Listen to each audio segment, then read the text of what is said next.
चलिए, तो आप सबको इंसेंटिव में स्वागत करता हूँ। और आज हम लोग बात करेंगे आपको क्लास 12 सब्जेक्ट केमिस्ट्री। और हम लोग जो बात कर रहे हैं चैप्टर सॉल्यूशन की बात हो रही है। सॉल्यूशन चैप्टर का कुछ वीडियो आप तक पहुँच चुके हैं और आज फिर आपके साथ हम नए वीडियो में बात करेंगे। और आज की जो बात होगी इंपॉर्टेंट टॉपिक की बात होगी। और मेरे पास इंपॉर्टेंट टॉपिक क्या है? कोलिगेटिव प्रॉपर्टीज, है ना। तो आप समझें कोलिगेटिव प्रॉपर्टीज है क्या, कैसे होता है, कितने टाइप्स का होता है, क्वेश्चन कैसे बनते हैं। यहाँ से आपके बोर्ड एग्जाम में 1-2 बार क्वेश्चन आए हुए हैं और एक न्यूमेरिकल हमेशा आता है। तो आपको प्रयास करना है कि इस वीडियो को अच्छे से देखें और जो क्वेश्चन आए उसे हम लोग आराम से बना सकते हैं। तो चलिए, पहले आपको हम हेडिंग बना दूं, फिर आपको समझाते हैं मेरे पास कोलिगेटिव प्रॉपर्टीज है क्या। चलो आपको स्टार्ट करो। कोलिगेटिव प्रॉपर्टीज बनाइए। कोलिगेटिव प्रॉपर्टीज, किसी के मन में बात कर रहे हैं कि सर क्या ये भी एक प्रकार का सॉल्यूशन का प्रॉपर्टीज ही है? हम लिखे हाँ बाबू, सॉल्यूशन के पास एक प्रॉपर्टीज ही है, कोलिगेटिव प्रॉपर्टीज। और ये प्रॉपर्टी जो हमारे पास होता क्या है, only depends upon numbers of solute particle. यानी कि जब इस सॉल्यूशन में जब सॉल्यूट होगा तो उसके जितना भी नंबर्स होंगे सॉल्यूट का, तो उसी नंबर पर मेरे पास डिपेंड करता है इसकी प्रॉपर्टी। यानी कि those properties which only depends upon the numbers of solute particle is called colligative properties. Colligative properties do not depends upon the solute and solvent and it also do not depends upon the temperature and pressure. यानी कि temperature क्या है, pressure क्या है और सारी क्या स्थिति है, इस पर वह डिपेंड नहीं करता है। हमें सिर्फ डिपेंड कर पाता किस पर है, नंबर्स ऑफ सॉलिड पार्टिकल। यानी उस मेरे पास सॉलिड पार्टिकल में कितना नंबर्स हैं एटम का, है ना। यानी वह प्रॉपर्टी जो नंबर्स ऑफ सॉलिड पर डिपेंड कर जाए उसी को हम लोग बोलते हैं कोलिगेटिव प्रॉपर्टीज। ठीक है, तो चलिए हम लोग स्टार्ट करते हैं अपने कोलिगेटिव प्रॉपर्टीज को। तो आपको शायद डिफिनेशन आ गया होगा, एक बार फिर से बोल देते हैं। The properties which depends upon the only numbers of solid particle is called colligative properties. It's do not depend upon temperature and pressure. Temperature क्या कर रहा हो, प्रेशर क्या कर रहा हो, उससे मेरे पास कोई मतलब है नहीं। मतलब किसका है मेरे पास, नंबर्स ऑफ सॉलिड का। ओके, तो इसी को क्या बोलते हैं, कोलिगेटिव प्रॉपर्टीज। और आज मेरे पास कोलिगेटिव प्रॉपर्टीज होते हैं वह 4 प्रकार का होता है। यानी there are 4 types of colligative properties और इन चारों को हमको पढ़ना है। और यहाँ से हमारे पास क्वेश्चन आते हैं। क्वेश्चन कहाँ से कैसे आएगा आपको हम बात करके दिखाएंगे। तो पहले दिखा दो मेरे पास कोलिगेटिव प्रॉपर्टीज है 4 को है, तो मेरे पास कौन कौन है। तो पहला हमारे पास होता हुआ relative lowering of vapour pressure. ध्यान से शुद्ध चलेंगे और देखेंगे भी। Relative lowering of vapour pressure. एक विद्यार्थी कह रहे हैं कि सर हम लोग को तो वेपर प्रेशर पढ़ा करके ले आए हैं। हम लिखे हाँ जी, है ना। और वेपर प्रेशर पढ़ा करके क्या लाए हैं, तो किसी चीज को जब बॉयल करो और जो प्रेशर बने, जो वेपर बनेगी और वेपर वाल पर क्या करता है, कंटेनर के फोर्स लगाता है, उसे क्या बोलते हैं, वेपर प्रेशर। यानी the pressure which exerted by the vapour on the wall of container is called vapour pressure. तो आज हम सिखाएंगे कि वेपर प्रेशर जो है वह कोलिगेटिव में किस टाइप से होता है ना। और मेरे पास क्या है, relative lowering of vapour pressure. यानी मेरे पास पहला जो कोलिगेटिव प्रॉपर्टीज है वह क्या है, relative lowering of vapour pressure. Clear. चलिए, सेकंड हमारे पास है, इसको बोलते हैं elevation in boiling point.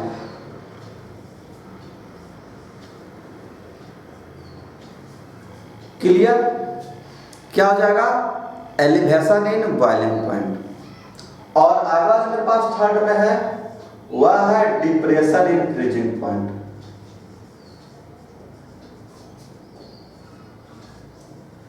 Depression in freezing point. और एक लास्ट में हमारे पास है, वो भी हमारे पास इंपॉर्टेंट है, और हमारे पास है ऑस्मोटिक प्रेशर। तो मेरे पास 4 में है ऑस्मोटिक प्रेशर।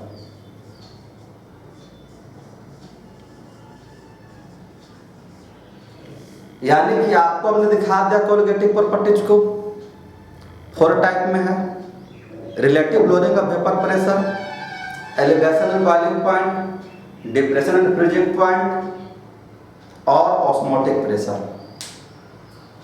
यही है ना। तो चलिए हम लोग बार बार सबको पढ़ना शुरू करेंगे।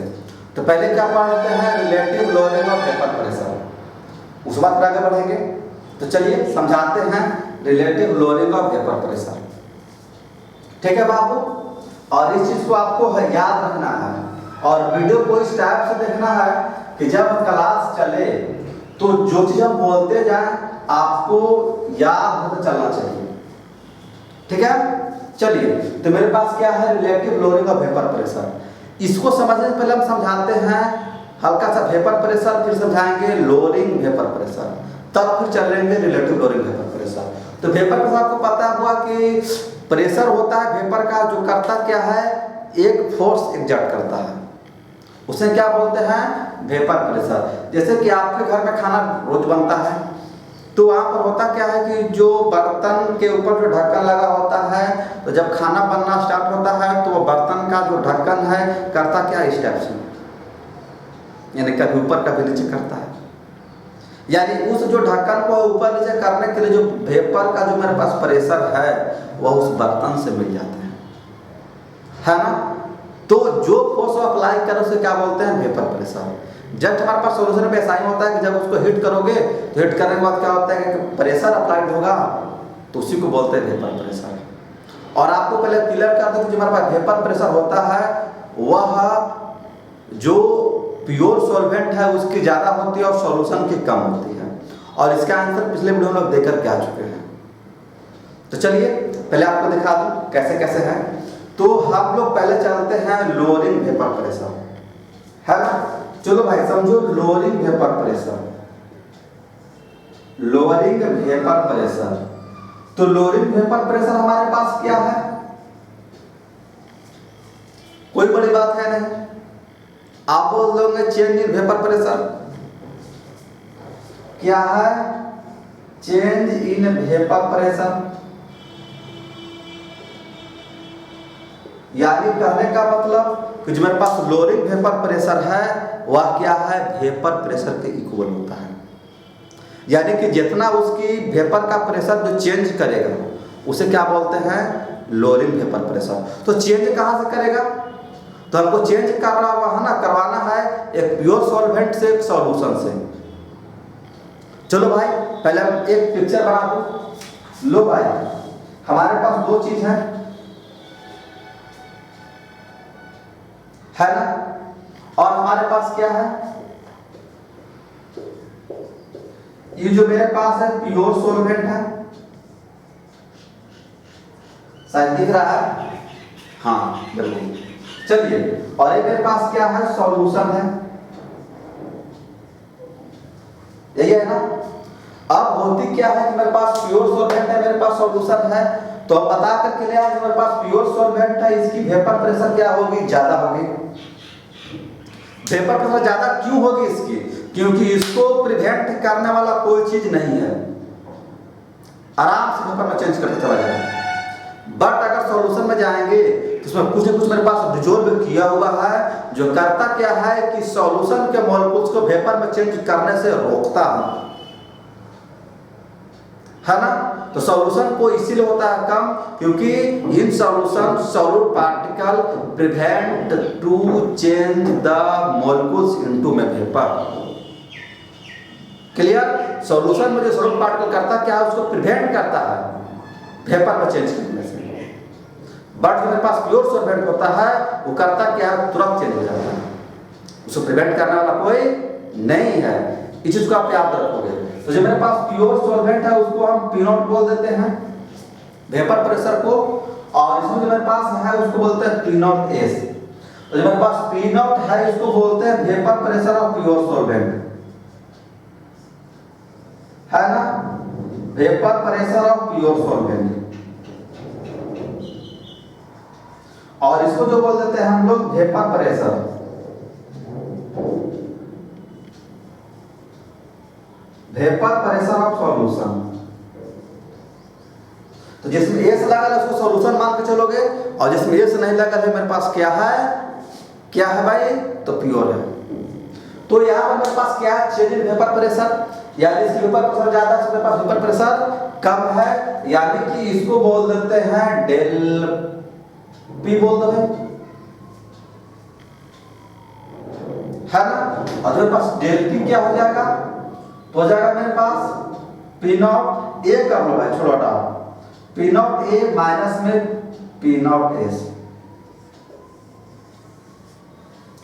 और डेल पी मेरे पास क्या है, चेंज है, रिलेटिव लोग वेपर प्रेशर, यानी कि मेरे पास lower vapour pressure del P change कर रहा है, कहां से मेरे पास, तो प्योर टू यहां पर दिखा दिया, है ना।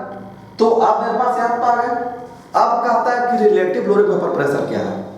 रिलेटिव कहने का मतलब हमारे पास होता है कि कहीं ना कहीं इसको किसी चीज से हम कंपेयर करेंगे, है ना। तो किसी जब हम कंपेयर कर लें तो इसी को बोलते हैं रिलेटिव लोअर वेपर प्रेशर। तो कंपेयर किससे करेंगे, तो प्योर सॉल्वेंट से, यानी हम लोग निकाल चुके लोअर वेपर प्रेशर क्या, del p equal to p naught a into p naught s. अब इसको हम कंपेयर करेंगे प्योर सॉल्वेंट से, तो कंपेयर कैसे करते हैं, तो इसको भी डिवाइड करेंगे और इसको भी डिवाइड करेंगे, यानी कि अब हम यहां से निकाल देते हैं relative lowering vapour pressure, relative lowering vapour pressure. तो रिलेटिव लोअरिंग वेपर प्रेशर निकालने के लिए करेंगे क्या, आपको पता है लोअरिंग वेपर प्रेशर हमारे पास क्या है, क्या बाबू, डेल पी इक्वल टू हमारे पास क्या, पी नॉट ए माइनस में पी नॉट एस, यही है ना। अब हमको करना क्या है इसको, तो इसको करने के लिए हमको रिलेटिव करना है, तो उसके लिए हम क्या करेंगे, तो पी नॉट ए से डिवाइड कर लेते हैं, और जो मेरे पास आ गया इसी को बोलते हैं रिलेटिव लोअरिंग वेपर प्रेशर।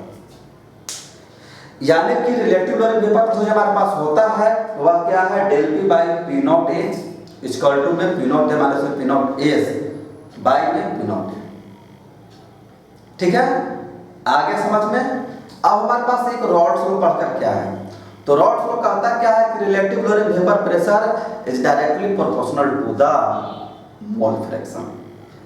चलिए उसको दिखा दो, गौर से समझिएगा, कोई बड़ी बात हो नहीं रही है, कोई बड़ा बात कर नहीं रहे हैं। चलिए, जितना आप लगन और उत्साह के साथ टिकटॉक वीडियो को देखते हो भाई यूट्यूब पर या और सारी चीज को, थोड़ा सा उस चीज को दिमाग को मोड़ करके इस वीडियो पर आएंगे तो शायद आपको कुछ काम हो जाए, इसलिए हमेशा इसको पढ़ने का प्रयास करिए, ठीक है। चलिए, तो हम लोग यहां तक मेरे पास आ गया। अब दिखाते हैं क्वेश्चन न्यूमेरिकल के ऊपर चलेंगे। तो कहता है बाई रॉड्स लॉ,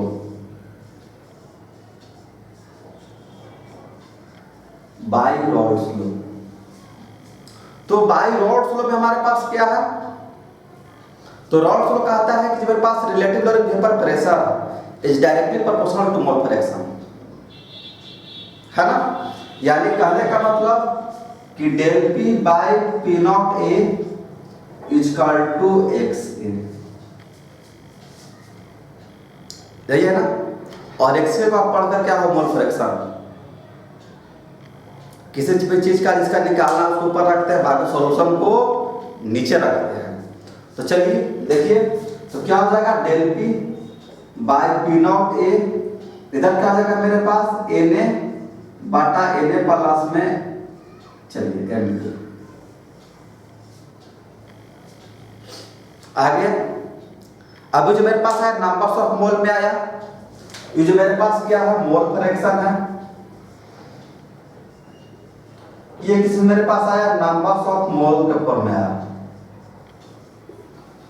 अगर आप आपके बात में मान रहे हैं ना, मन में बात चल रहा है सर इसको वेट में ले आइए, ले आ लो भाई, वेट में चला आएगा।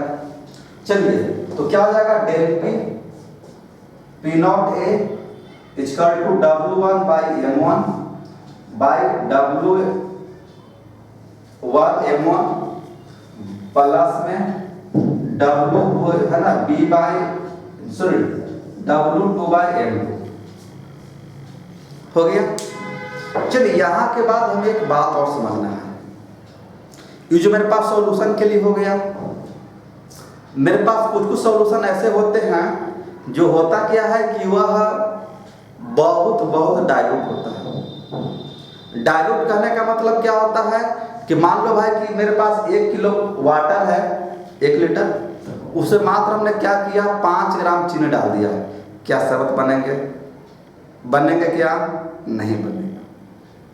बट हमने किया क्या, शुगर मिलाया, बट इतना कम मिलाया कि उसकी जो टेस्ट मीठापन आ ही नहीं रही है, यानी प्योर पानी के पानी ही है। इसी को बोलते हैं very dilute solution. Dilute solution मेरे पास क्या होता है कि सॉल्यूट का इफेक्ट उस सॉल्यूशन में पड़ता ही नहीं है। तो उस स्थिति में क्या होता है कि पहले सॉल्वेंट पानी और शरबत बनने के बाद भी दोनों पानी ही है। इसे क्या बोलते हैं, डाइल्यूट सॉल्यूशन। यानी इस स्थिति में होता है क्या, जो मेरे पास सॉल्यूशन है वह सॉल्वेंट के बराबर हो जाता है। कब? जब मेरे पास सॉल्यूशन काफी डाइल्यूट हो। तो जब मेरे पास सॉल्यूशन काफी डाइल्यूट हो तो इस स्थिति में होते क्या है, मेरे पास सॉल्यूशन है सॉल्वेंट के बराबर हो जाता है। यानी कहने का मतलब 4 वेरी डाइल्यूट सॉल्यूशन है ना। क्या हो जाएगा मेरे पास भाई, del P P0 A = W1 × M1, और इसको जब ऊपर बाई पहले कर लो नहीं तो कंफ्यूज करोगे भाई आप, W2/M2। इसी को बढ़ा करके लिख चलोगे तो del P P0 A = W1 M1 × में M2 बाई में W2। लो भाई, यहां हम आपको एक इंपॉर्टेंट रिलेशन ला करके रख दिया और यहीं से क्वेश्चन आएगा। क्वेश्चन क्या आएगा, तो हमको मोलर मास निकालना है सॉल्यूट का या सॉल्वेंट का। अगर आपके पास रिलेटिव लोरिक वेपर प्रेशर दिया रहे तो आप उसका मोल, मास और गिवन मास, मोलर मास सब कैलकुलेट कर सकते हो। मेरे पास W1 गिवन मास सॉल्यूट का, M1 मोलर मास सॉल्यूट का, M2 मोलर मास सॉल्वेंट का, W2 गिवन मास सॉल्यूट का, है ना। तो यहां से आप मास कैलकुलेट कर सकते हो, इतना आप होशियार इंसान है, ठीक है। तो ये जो मेरे पास था इतनी सारी बात थी, और मेरे पास क्वेश्चन बनेगा कहां से, तो वहां से ही बनेगा और यहां से ही बनेगा। इसलिए आपको हमेशा क्वेश्चन बनाने की ओर ध्यान देना है। चलिए ठीक है, समझ में आ गए। ये था मेरे पास रिलेटिव लोरिक वेपर प्रेशर। अब आपको सिखाते हैं एलिवेशन एंड बॉइलिंग पॉइंट। चलो भाई, सेकंड प्रॉपर्टी जो आप कॉलिगेटिव प्रॉपर्टीज, क्या भाई, एलिवेशन एंड बॉइलिंग पॉइंट। चलिए डिलीट कर दूं, चलो भाई डिलीट ही कर दिया जाए और आगे सिखाते हैं। जितना तरीके से काम हो रहा है इस तरीके को आप थोड़ा सा ऑब्जर्व करके चलोगे।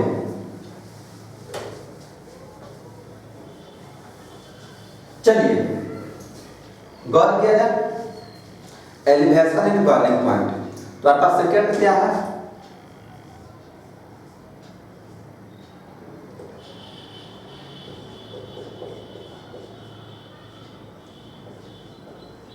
एलिवेशन इन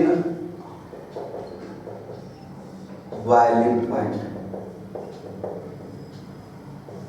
चलिए, तो एलिवेशन एंड बॉइलिंग पॉइंट पढ़ाने से पहले आपको समझाते हैं बॉइलिंग पॉइंट। क्या समझोगे बुआ, बॉइलिंग पॉइंट। अभी तक आपके गुरुजी ने या पिछले क्लास में पढ़कर के आए थे तो आपने को सबने यही बताया कि the temperature at which any substance start to boil, यानी कि वैसा टेम्परेचर पर कोई जो उबलना स्टार्ट हो जाए उसे क्या बोलते हैं, बॉइलिंग पॉइंट। बट अब यहाँ पर हल्का सा आपको चेंज करने की जरूरत है, और चेंज क्या करना हुआ कि सिमिलर टेम्परेचर एंड प्रेशर, याद रखेंगे similar temperature and pressure the vapour pressure of liquid is equal to the atmospheric pressure. यानी कहने का मतलब कि जो मेरे पास एटमॉस्फेरिक प्रेशर है उसको इक्वल हो जाना चाहिए वेपर प्रेशर का। यानी कि जिस टेम्परेचर पर वेपर प्रेशर और एटमॉस्फेरिक प्रेशर जब दोनों इक्वल हो जाए उसी को क्या बोलते हैं, बॉइलिंग पॉइंट। ठीक है, तो आपको यहाँ पे बॉइलिंग पॉइंट। चलिए, और बॉइलिंग पॉइंट हम बोलते हैं क्या, वो बीपी। चलिए तो आपको दिखा दूं, एक मेरे पास अच्छे से बना दूं ना ताकि आपको देखने में परेशानी नहीं हो। चलिए देखो भाई, मेरे पास दो कंटेनर है, एक में रख दिया सॉल्यूशन, इसमें मेरे पास सॉल्यूशन है और इसमें मेरे पास प्योर सॉल्वेंट है। देख रहे हो, सॉल्यूशन है और प्योर सॉल्वेंट है। तो जब सॉल्यूशन और प्योर सॉल्वेंट है, इसमें होता क्या है कि जो सॉल्यूशन का जो मेरे पास बॉइलिंग पॉइंट होगा ज्यादा होगा, इसको बोलते हैं TS और इसको बोलते हैं हम लोग T। ओहो, इसको बोल लो TA और उसको बोल लो TS। T से मेरे पास क्या है, टेम्परेचर, और TA मतलब क्या होता है, TA मतलब क्या होता है, तो टेम्परेचर या फिर उसको बोलते हैं boiling point of pure solvent, और PS मेरे पास क्या है, बॉइलिंग पॉइंट ऑफ सॉल्यूशन। यानी मेरे पास क्या है, BP ऑफ सॉल्वेंट और प्योर सॉल्वेंट कर लो, प्योर सॉल्वेंट, और ये मेरे पास क्या है, तो बॉइलिंग पॉइंट ऑफ सॉल्यूशन। यानी सॉल्यूशन का जो मेरे पास बॉइलिंग पॉइंट होता है वह ज्यादा होता है। याद रखोगे, जो मेरे पास सॉल्यूशन है उसकी जो मेरे पास बॉइलिंग पॉइंट है ज्यादा होगा। किसके भाई, तो प्योर सॉल्वेंट से। क्यों ज्यादा होगा, तो क्योंकि उसमें मेरे पास पार्टिकल प्रेजेंट है जो करता क्या, उसको बॉयल करने में प्रिवेंट करता है। यानी उसको भी हमें टेम्परेचर कहीं ना कहीं देना पड़ता है। सॉल्वेंट में क्या, हल्का सा लगा टेम्परेचर बॉयल कर जाएगा, बट सॉल्यूशन में क्या है कि सॉल्वेंट को और सॉलिड दोनों को टेम्परेचर देना पड़ेगा। यानी मेरे पास TS से क्या होगा, ज्यादा होगा TS से। यानी कहने के मेरे पास जो एलिवेशन बॉइलिंग पॉइंट होगा वो भी क्या होगा, चेंज इन बॉइलिंग पॉइंट। यानी अगर हम बात कर रहे हैं elevation in boiling point, elevation in boiling point equal to क्या होता है हमारे पास हुआ, तो चेंज इन बॉइलिंग पॉइंट।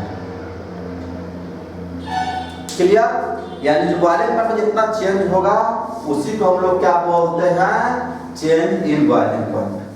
चलिए तो देखिए, चेंज मेरे पास बॉइलिंग पॉइंट हो कैसे रहा है, तो यहां पर मेरे पास एलिवेशन बॉइलिंग पॉइंट है, यानी कि इसको बोलते हैं डेड टीबी। डेड टीबी मतलब क्या होता है, एलिवेशन एंड बॉइलिंग पॉइंट। और हमारे पास होगा कितना भाई, तो TS माइनस में TA, और इसको हम बोल के बता देते हैं क्या, मेरे पास डेड टीबी मेरे पास क्या है, एलिवेशन एंड बॉइलिंग पॉइंट, और TS मेरे पास क्या है, बॉइलिंग पॉइंट ऑफ सॉल्यूशन, और TA मेरे पास क्या है, boiling point of pure solvent. ठीक है, तो जो मेरे पास A आ रहे हैं इसी को बोलते हैं एलिवेशन बॉइलिंग पॉइंट। यानी आज आप समझ जाओ कि आपसे बोला कि एलिवेशन बॉइलिंग पॉइंट क्या है, उनको आप बता दोगे चेंज इन बॉइलिंग पॉइंट चचा, और डेल TB इक्वल टू हमारे पास होंगे TS माइनस में TA, और TS मेरे पास क्या है, बॉइलिंग पॉइंट ऑफ सॉल्यूशन, और TA हमारे पास क्या है, बॉइलिंग पॉइंट ऑफ सॉल्वेंट। और डेल TB तो समझ रहे हो एलिवेशन बॉइलिंग पॉइंट। चलिए है, तो ये हमारे पास था, कोई बड़ी बात है नहीं। एक बात रॉड स्लो है ना, रॉड स्लो भाई क्या करता है, तो चलो भाई रॉड स्लो से, तो यहां पर लिख देते हैं according to Raoult's law, according to Raoult's law तो रॉल्स लॉ क्या कहता है ना? तो रॉल्स लॉ कहता है मेरे पास कि जो मेरे पास elevation in boiling point, elevation in boiling point directly proportional to molarity. ठीक है, एलिवेशन इन बॉइलिंग पॉइंट जो होता है वो क्या होता है? Directly proportional to molarity. यानी कहने का मतलब कि मेरे पास del T B directly proportional to M, यही ना? यानी डेल टीबी, और इसको जब करेंगे तो मेरे पास के बी हो जाएंगे और एम, और के बी का बोलकर क्या हुआ? ये मेरे पास कांस्टेंट है, और इस कांस्टेंट का नाम है इब्लोस्कोपिक कांस्टेंट। क्या नाम है? इब्लोस्कोपिक कांस्टेंट। यानी कि जो केबी है उसको हमने यूज किया है प्रोपोर्शनल को हटाने के लिए, और वो जो मेरे पास प्रोपोर्शनल का नाम है इब्लोस्कोपिक कांस्टेंट। ठीक है, तो आप सोचेगा इब्लोस्कोपिक कांस्टेंट है क्या? तो आप उनको बता दोगे कि एलिवेशन वाले पॉइंट जो हम यूज करते हैं हटाने के लिए प्रोपोर्शनल साइन को, उसी को बोलते हैं। ठीक है, चलो भाई, अगर बात कर लो ई, जो मेरे पास मोलरिटी है वह 1 हो जाए, है ना? तो जो मेरे पास डेल टीबी है वह क्या हो जाएगा? हुआ इक्वल टू केबी।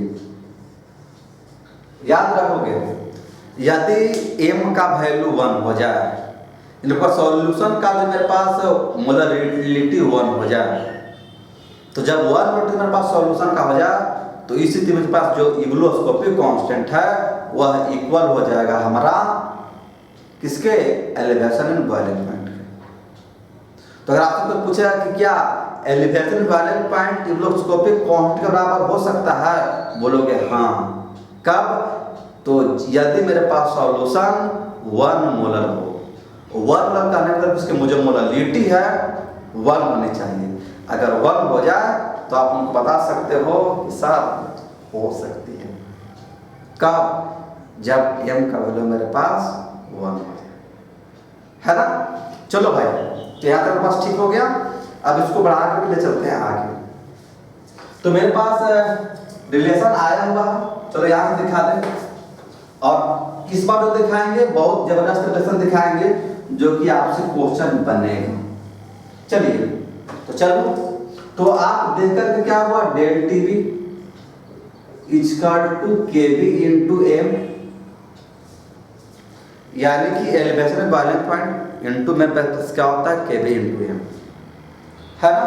चलो भाई, तो डेल टीबी मेरे पास होगा, ये मेरे पास केबी होगा, और एम जो हम लोग पढ़कर क्या है? क्या भाई? तो WA1 इंटू 1000 बाई में M1 इंटू में W2। तो मेरे पास W1 है, ये क्या मेरे पास? Wait of solute. M1 मेरे पास क्या है? तो मोलर मास ऑफ सॉल्यूट, और W2 हमारे पास क्या है? Wait of solvent. चलिए, सबको दिखा दिया। मेरे पास जो मोलरिटी है उसकी फार्मूला होती है W1 बाई M1 इंटू में 1000 इंटू W2। अगर इस रिलेशन में किसी अगर तकलीफ हो तो मेरा पिछले वीडियो जाकर के देख सकते हैं। कुछ करना है नहीं, आप डालोगे मोलरिटी बाय चंदन सर इंसेंटिव, तो वो खुल जाएंगे, देख लो। अगर परेशानी हो तो, अगर नहीं तो भाई चलो चलते हैं। ठीक है, चलिए, यानी कि हर तरह की आपके साथ काम करके आगे बढ़ रहे हैं ताकि आपको किसी पर कोई परेशानी ना हो। कुछ विद्यार्थी को परेशानी नहीं हो रहे हैं, क्यों?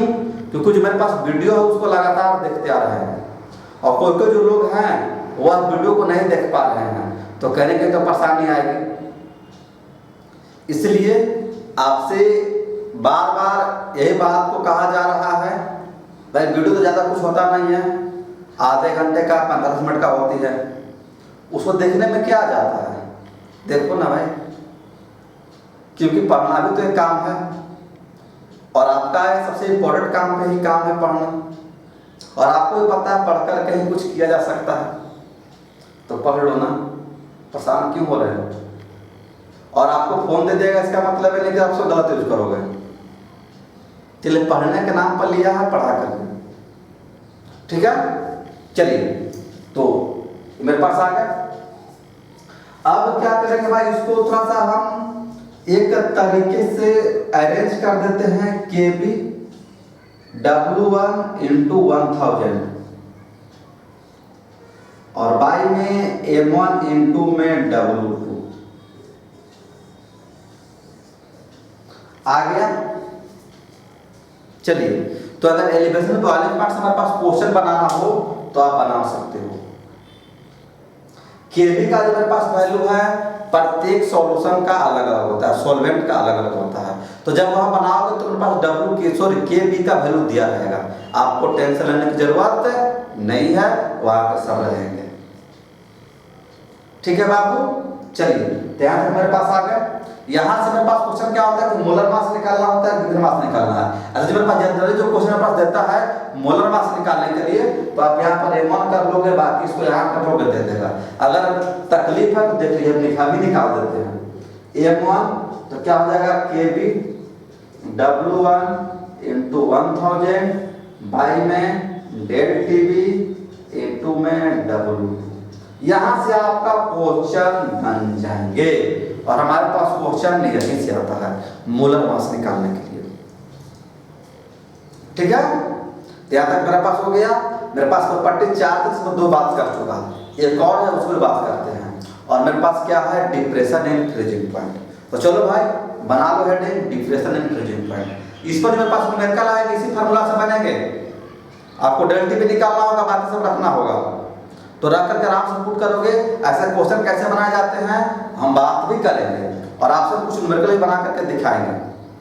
तो उसके लिए पहले आपको थ्योरी पोर्शन को स्ट्रॉन्ग करना होगा, जो कि आपके साथ बात कर रहा है, इसको आप स्ट्रॉन्ग करते चलिए, ठीक है बाबू।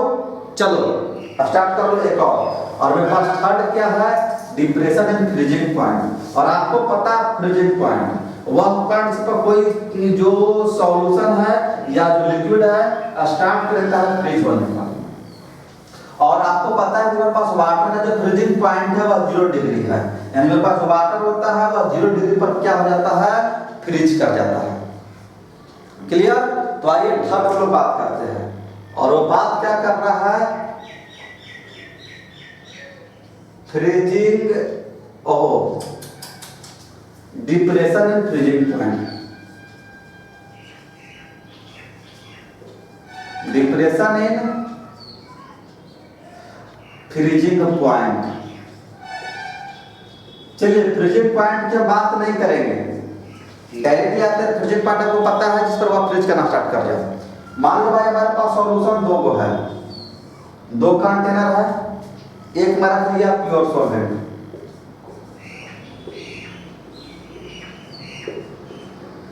चलो ढंग से बना लो भाई। ये जो मेरे पास है सॉल्यूशन है, और ये जो मेरे पास है प्योर सॉल्वेंट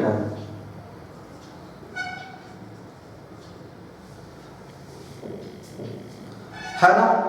तो मेरे पास प्योर सॉल्वेंट है, उसमें क्या होगा कि जो मेरे पास सॉल्यूशन है उसकी जो फ्रीजिंग पॉइंट होगी कम होगी,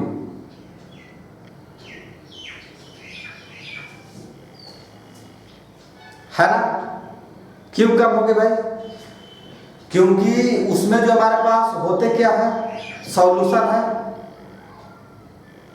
सॉरी जो प्योर सॉल्वेंट है हमारे पास फ्रीजिंग पॉइंट होगा वह ज्यादा होगा,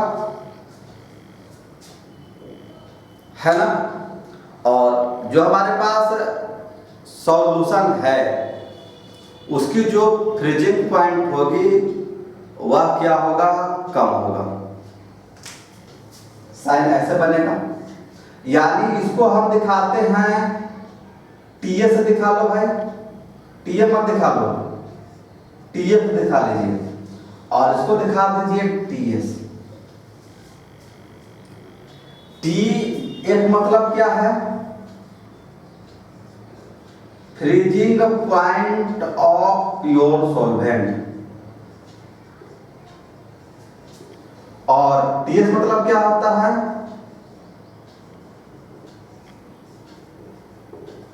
फ्रीजिंग पॉइंट ऑफ सॉल्यूशन। चलिए पहले इसको समझा दो, शायद आप कंफ्यूज करोगे। कंफ्यूज करना नहीं है। जो मेरे पास प्योर सॉल्यूशन है उसकी जो मेरे पास फ्रीजिंग पॉइंट होगी वह ज्यादा होगा और सॉल्यूशन का कम होगा। क्यों कम होगा भाई? तो क्योंकि मेरे पास सॉल्यूशन में पार्टिकल कंटेन है, मिला हुआ है, जो करता क्या है कि तुरंत कंप्रेस हो जाएगा। बट जो मेरे पास सॉल्वेंट है उसके जो मोलकुल्स है काफी दूर दूर है, वह कंप्रेस होगा ही नहीं। इसको कंप्रेस करने के लिए टेम्परेचर और ज्यादा डाउन करना पड़ेगा। इसलिए आप याद रखो कि जो मेरे पास प्योर है उसका जो फ्रीजिंग पॉइंट क्या होता है? ज्यादा था। यानी बॉइलिंग पॉइंट से ऑपोजिट है फ्रीजिंग पॉइंट। क्लियर? चलिए, तो यहां पर अगर दिखाना चाहते हो तो सबको हम करके ले आए, सब प्रॉपर्टी में ही देखे हैं। तो मेरे पास क्या हो जाएगा? डिप्रेशन ऑफ फ्रीजिंग पॉइंट है ना, डिप्रेशन ऑफ फ्रीजिंग पॉइंट। ये भी मेरे पास क्या हो जाएगा? Change in freezing point. Change in freezing point. और जो डिप्रेशन फ्रीजिंग पॉइंट मेरे पास क्या हो जाएगा? Del TF। डेल T मतलब change in boiling point, elevation boiling point. और डेल TF मतलब क्या होता है? Depression freezing point. चेंज कर लो भाई, तो लगता है कि मेरे पास TF माइनस में TS, यही ना। तो TF मतलब क्या है? Freezing point of pure solvent. और TS मेरे पास क्या है? Freezing point of solution. और डेल TF मेरे पास क्या है? Depression freezing point. हो गया? चलिए, तो इतना मेरे पास बात आपको समझ में आ गया, डिप्रेशन फ्रीजिंग पॉइंट। अब हमारे पास क्या आता है? By Raoult's law. Raoult's law क्या कहता है भाई? कि जो मेरे पास डिप्रेशन इन फ्रीजिंग पॉइंट है, डिप्रेशन इन फ्रीजिंग पॉइंट, ये मेरे पास क्या है? डायरेक्टली प्रोपोर्शनल टू मोलालिटी है ना। यानी कि del TF directly proportional to M। और डायरेक्टली प्रोपोर्शनल उठाने के लिए हम क्या यूज कर ले? KF का। और KF का जो मेरे पास नाम है उसको बोलते हैं KF। ये जो मेरे पास कांस्टेंट है, और इस कांस्टेंट का नाम है क्रायोस्कोपिक कांस्टेंट। क्रायोस्कोपिक कांस्टेंट, ठीक है। उसमें डेल, उसमें KP का यूज किया था, इसमें मेरे पास KF का कर रहा है। वो था एब्लोस्कोपिक कांस्टेंट, मेरे पास क्या है? Cryoscopic constant. मान लो भाई कि अगर इफ M का जो मेरे पास वैल्यू 1 हो जाए तो डेल TF मेरे पास क्या हो जाएगा? KF का।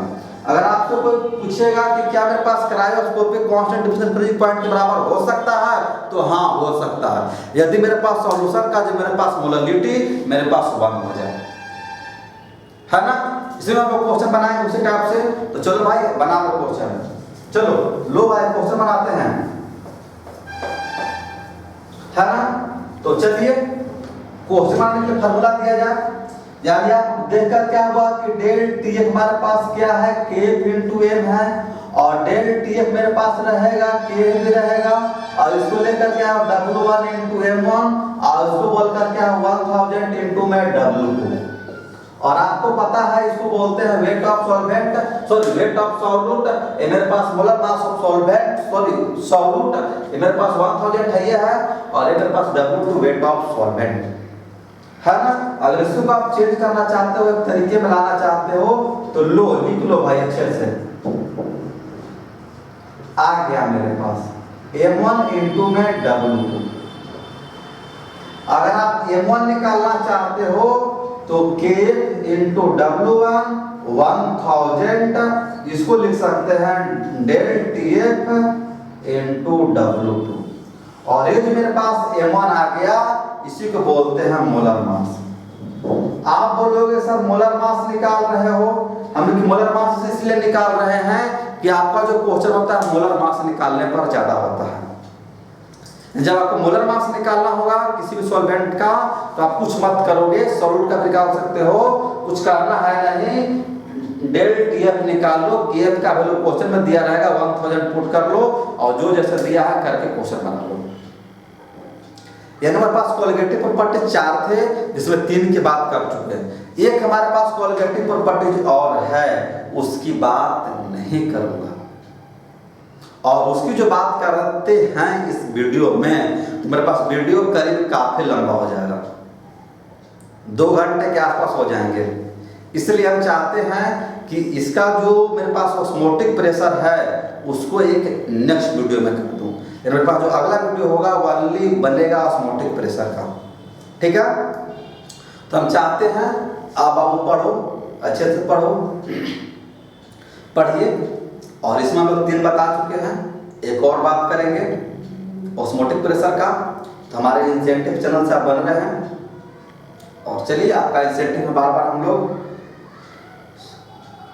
पढ़ाते रहेंगे, आप पढ़ते रहिए, और ठीक है। चलो भाई बने रहो, लाइक कमेंट शेयर करना भी भूलना नहीं है ना। चलो भाई ठीक है, थैंक्स।